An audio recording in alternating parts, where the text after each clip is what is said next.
Welcome back to Royals Weekly. I am your host, Marcus Mead, and joining me as always, 1/5 of the Backstreet Boys tribute band Front Street Men, my brother Mike. We can do it. We can sing. We can dance. We look great for dudes in our 40s. And it's not a long show. All right. That's right. It's not a long show because we all get winded after about 25 minutes, but boy, it's erotic. Let me tell you. It is erotic. Gross. It's super gross. We all wear jorts and fanny packs. Talk a lot of. We have songs about our 401ks and mowing our lawns. So, exactly. Thank you for joining us. This is a special episode of Royals Weekly. Thank you for joining us. We really appreciate having you. On this special episode, we're going to talk about the one thing and only one thing, and that is the hiring of Matt Quatraro as the new Royals manager. News broke today. Yes. Woo! News broke from Jeff Passan on Sunday evening that the Royals had hired Matt Quatraro as the 18th manager in franchise history. After interviewing several internal candidates and a few external candidates, they finally arrived at Matt Quatraro, and they really had their pick. I mean, there were other guys who were seen as top candidates who interviewed with them. Dusty Wathan ended up staying with the Phillies, but Joe Espeta was out there, and other guys were out there who they really could have chosen, but they went with Quatraro, who was often thought of as the front runner. So now we're going to speak for a while about what we think of the hire, but what we're much more interested in is what you think of the hire. And so if you're watching this on or listening on YouTube, leave us a comment down below telling us what you think, where you thought, if you wanted somebody else, tell us why you wanted somebody else. Just give us your thoughts on this hire because we're really interested in hearing those from you. If you're listening on a podcast app or one of the podcast apps, leave a comment or a review with your thoughts on Quatraro and the hire and where the Royals are going to go from here. Mike, get us kick-started with this conversation about Quatraro. What are your overall thoughts about the decision to hire him instead of some of these other well-thought-of candidates? Well, if you remember when we first did our show on who we thought would be good replacements for both the pitching coach and the manager, I think we did that before Matheny was ever even let go, if I'm not mistaken. Yeah. Could be wrong on that. We were ready. We were ready. Yeah. Quatraro was on our list. We wanted him. Yeah. We liked him. He comes from two really good organizations to kind of model the Royals model after in Tampa Bay and Cleveland. And that's his kind of background. He's been a bench coach for Tampa for the last few years. Before that, he was the hitting coach with Cleveland. I really like this pick. I actually wanted him even a little bit more than Dusty Wathan, though I would have been fine with that one as well. I think this is a home run hire. Now, I don't think we'll quite know how good this hire is until we see the pitching coach that goes along with him. But I think it's a great place to start. Yeah, and just a little more background on Quatraro. He has a little bit of managerial experience in the minor leagues. I think he's coached two different A-ball teams as a manager. But he was a hitting coordinator for the Guardians for a while. He worked as a hitting coach in the Rays organization, I think, as well, and then came up through them and eventually became bench coach. He was third base coach as well for the Rays, and then became bench coach with them. A guy who's kind of universally respected as a player's manager, like loved by players, is like the first thing that always gets mentioned about Quatraro. So I guess if you're having like a thought on like, well, what's the first thing a manager can do? He can be loved by his players, right? Like you want a coach or a manager who players want to play for, not a guy who they dread playing for or seeing every day and that sort of thing. And so that little, fairly small bar has been hurdled at the very least. To me, I sort of see this managerial hire as kind of like a 2-foot putt, right? I'm of the school that doesn't think that managers have an overly large impact on the game, but there are some things they need to do. And so, I would have been fine with Dusty Wathan. I would have been fine with McCullough from the Dodgers. I really like Quatraro as well. And so, yeah, to me, this is a 2-foot putt, but I'm really relieved that they made this 2-foot putt, right? Because I think as Royals fans, we sort of expect the worst a lot of the times when it's like very clear what they should do. Everybody's like expecting them to like last second, we went out and we got Ozzie Guillen, or last second we went out and we just found a manager out of nowhere. And so for everyone to recognize like this is the direction you need to go, and for them to actually do it, to make that 2-foot putt is somewhat of a relief for me. And so I'm really glad to see that took place. A little bit more about Quatraro. What do you think he brings to the table as a manager? What are some qualities that Royals fans can hope that he brings and can look forward to seeing in the dugout? Well, it's hard to say because he's never been a manager at the major league level. Okay. But you can take a look at the organizations that he's worked for and seen what they do. And I'm excited for one thing very in particular that the Rays do a lot of and that they succeed at, and that is platooning. Okay, the Rays platoon or have a platoon advantage almost more than any other team. They're top like 5 all the time, and it helps their offense. I think they were one of the top league in the league in 2021 in offense. I think they slipped a little bit back this year, but I want to see how he can utilize those platoon splits. And then also as a hitting coach, we have a lot of young hitters. He can at least, I hope, help them, or at least not hurt them in their development, if that makes sense. Because I think the Royals have a good hitting coach at the major league level. They do it well throughout the organization. But I would like to see, hey, let's not do things that are going to hurt them. Let's make sure that when they come up, they have opportunities to actually hit, not pointing at anybody else. Mike Matheny, looking at you. And so that's going to be a big thing for me. And then, of course, he's coming from 2 organizations that are known as pitching factories. And so that's going to be, and that's why I think the selection of that pitching coach, and not only that, the person who's going to kind of, let's see how it kind of shakes out in the whole pitching development scene, not just the pitching coach at the major league level, but the whole scene for the organization. Yeah, I think it can't be overstated the importance of what platooning as an advantage that the Royals should be taking advantage of because of the fact that they have a limited budget. So the Rays have an even more limited budget than the Royals often. And so, but yet they still get the most out of their offense. They squeeze as much as they possibly can out of it by heavily platooning their players. They understand that to go out and sign a guy who only hits lefties or to trade for a guy who only hits lefties and plays good defense is way cheaper than going out and signing a guy who, can hit both or something like that. They can identify guys who can give them some value in some way. So what does Quatraro bring to the table?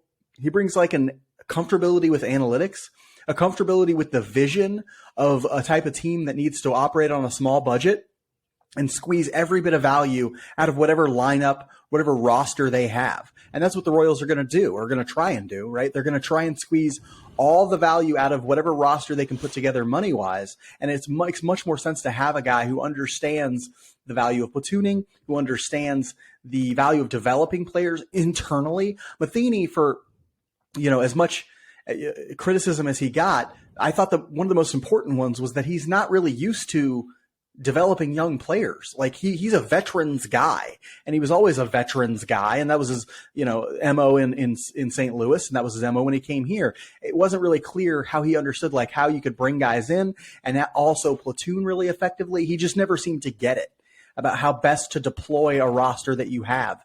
And so I'm excited to see what he can do as a guy who has experience in organizations that have success on a limited budget, that utilize analytics. And it seems like, I think they wouldn't hire a guy like this unless they knew that he understood the vision of this front office very clearly. So it's going to be J.J. Piccolo, and it's going to be Quatraro, and it's going to be John Sherman, and that group of people. They're going to have to say, we have this vision, and it involves developing players through the minor leagues.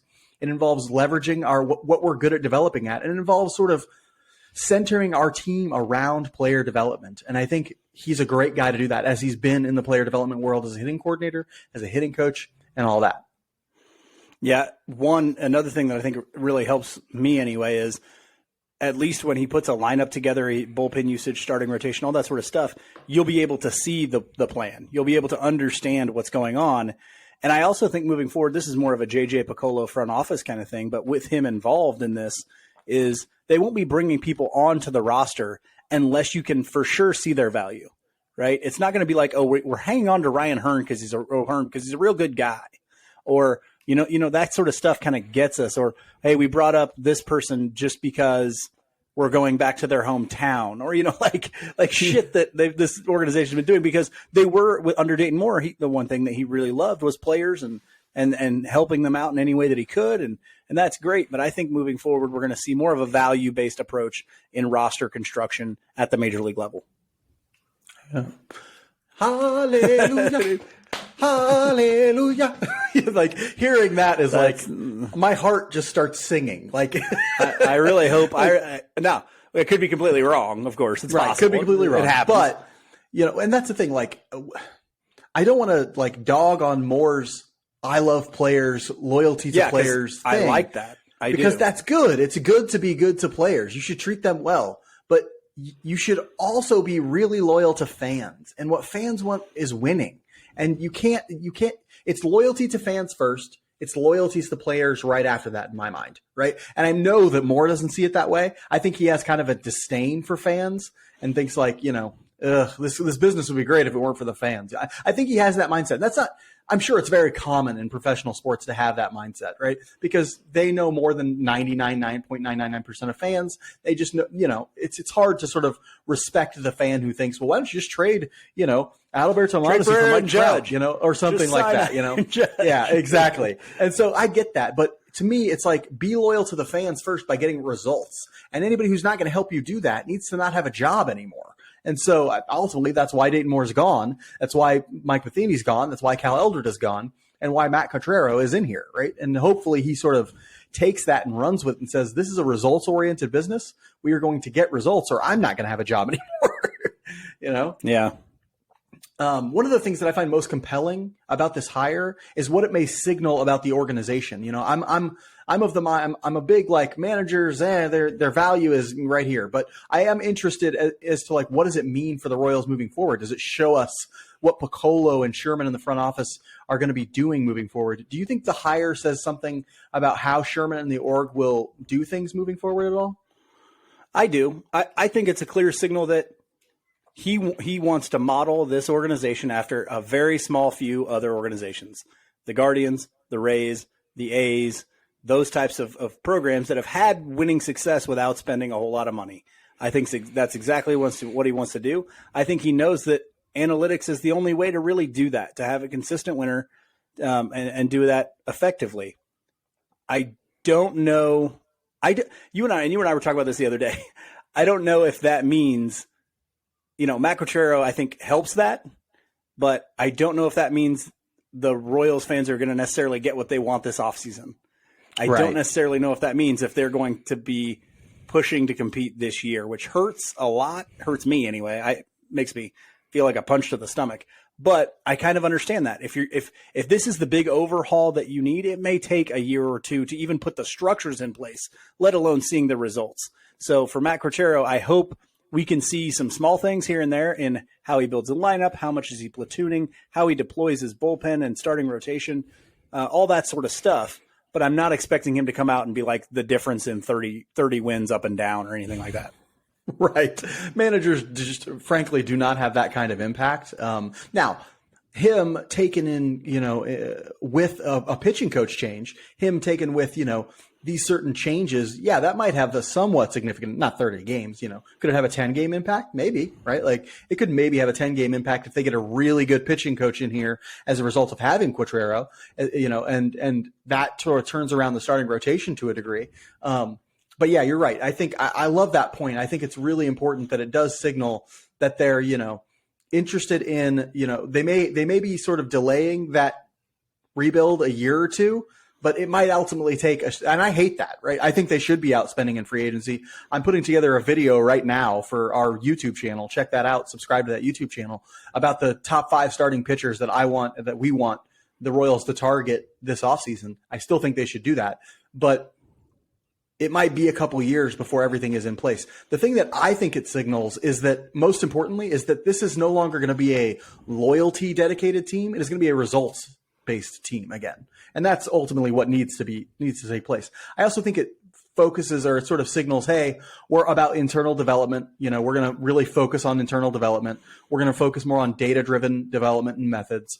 And you're right, model ourselves after the Tampa Bays, the Clevelands, the Oaklands, and things like that. But I also think the way that they're going to want to do it is going to be a little bit different than how someone people are going to hear Oakland and be like, no, I don't want to do that. Like, it's going to be a little different than how Oakland does it, I think. I think they're going to try and rock the model that's like, let's be consistent enough to get in the playoffs frequently.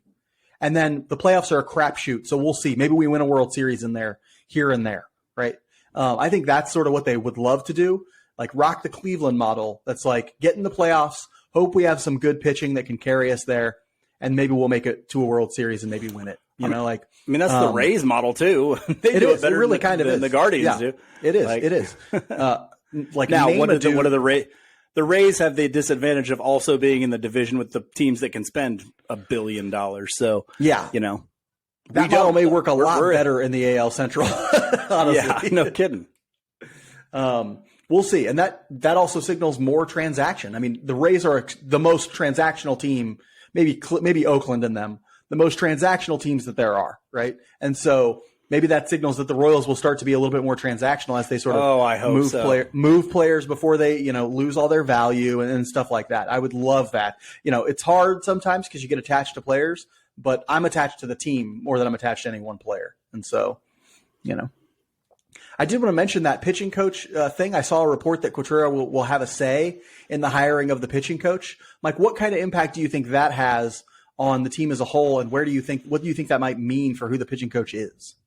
I think it is uniquely huge for the Royals because of if you're going to reclimate any of those arms that have already pitched in Major League Baseball that we were counting on, the Daniel Lynch's, the Chris Bubich's, the Carlos Hernandez's, the Coars, any of those guys, even continue to see growth from Brady Singer.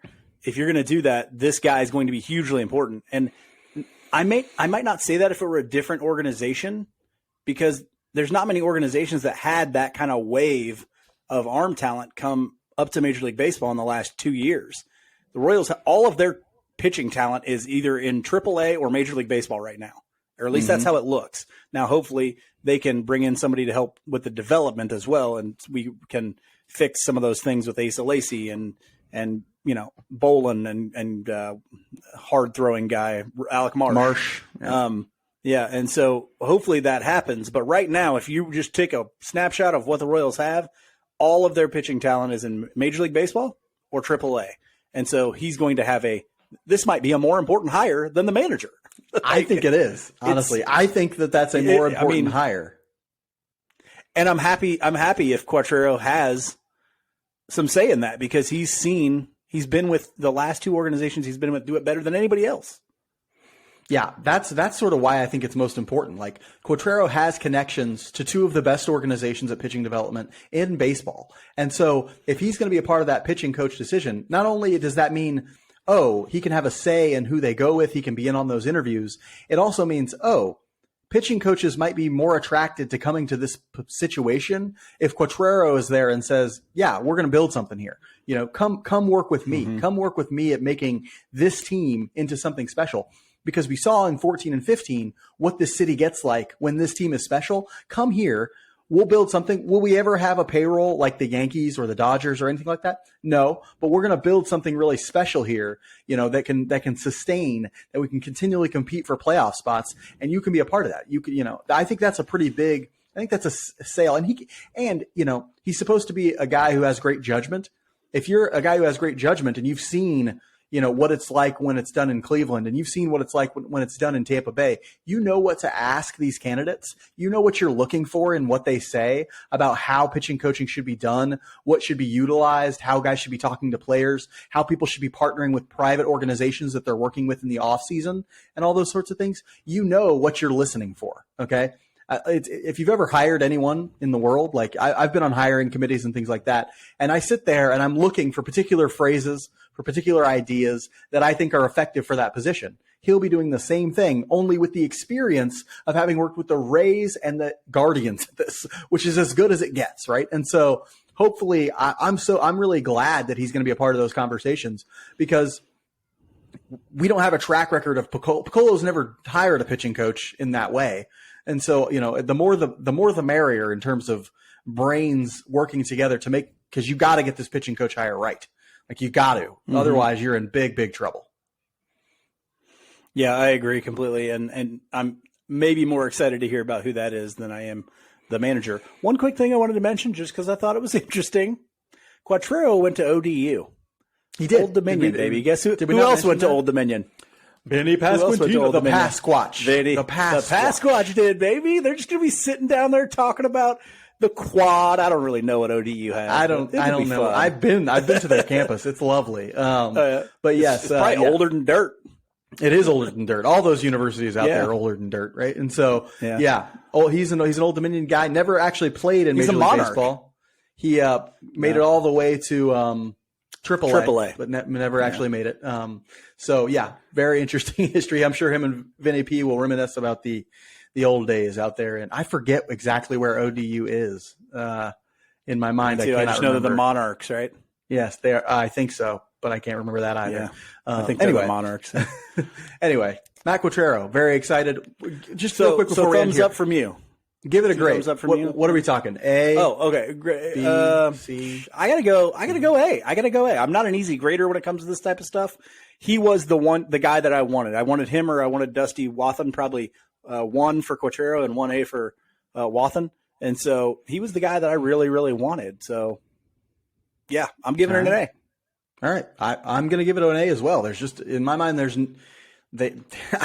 no one else where you'd say like that guy would have been better in my mind, because I don't think it would have. There was a tier of about 3 of them where I was like Wathan, Quatraro. I don't think Espada was really ever in for the Royals. But those 3, I would have been like, yep, those are the 3 I want. Oh, McCullough too. Actually make it 4. I would have been very happy with McCullough as well. But yeah, A for me as well. Great job by the Kansas City Royals. Great job by Piccolo. Yeah. We want to end this week's episode, actually not with our Just About Outside segment, but with a special thank you segment. If you're on Royals Twitter and you follow Royals Farm Report, then you know that Alex Duvall, who is the editor-in-chief of Royals Farm Report, the host of the Royals Farm Report podcast, and who's been on our show a few times, the only guest we've ever had on our show, announced that he was going to hang up podcasting and writing for the website for Royals Farm Report. So he will no longer be hosting Royals Farm Report podcast or writing and editing for their website. We just want to say a special thank you to Alex because he has done so much to help promote Royals Weekly. He's come on as a guest. He's brought us on his show. He's let me write for Royals Farm Report for many years. You know, I've had an amazing time creating content with him. He is an amazing content creator. And luckily he's going to keep running the Royals Farm Report Twitter account. So if you don't, go out and follow that, because it is just a wealth of information. It's a gold mine, people. It's a gold tremendous mine. Insight. Alex has a brilliant baseball mind and is a great evaluator of talent. And so he does a great job bringing stories about minor leaguers to life. And so follow that account, that Twitter account, if you haven't already. But a big thank you to Alex Duvall. He has been just a wonderful person for this Royals content creator community, constantly bringing people together, constantly creating connections, and you know his warmth and kindness and insight I think will be missed. But we're going to try and get him on the show as much as possible because he has an open. We're still going to make him do this. We're still going to come. We're still going to have him come on. But I did want to thank him and give a special thank you to him because he deserves as huge a thank you as we could give anybody in the Royals content creation community. He has been running Royals Farm Report, helped found it, been running it since 2017, creates draft guides, creates so much stuff for Royals fans to make this stuff fun and interesting and give even more and give and give and give. And he deserves a huge, huge thank you from anybody who's ever consumed the content he's created. Yeah, we love you, Alex. Congratulations on a great run, and enjoy that extra time with your family, man. All right, we will come out with another fairly regularly scheduled episode here in about 10 days, around November 10th.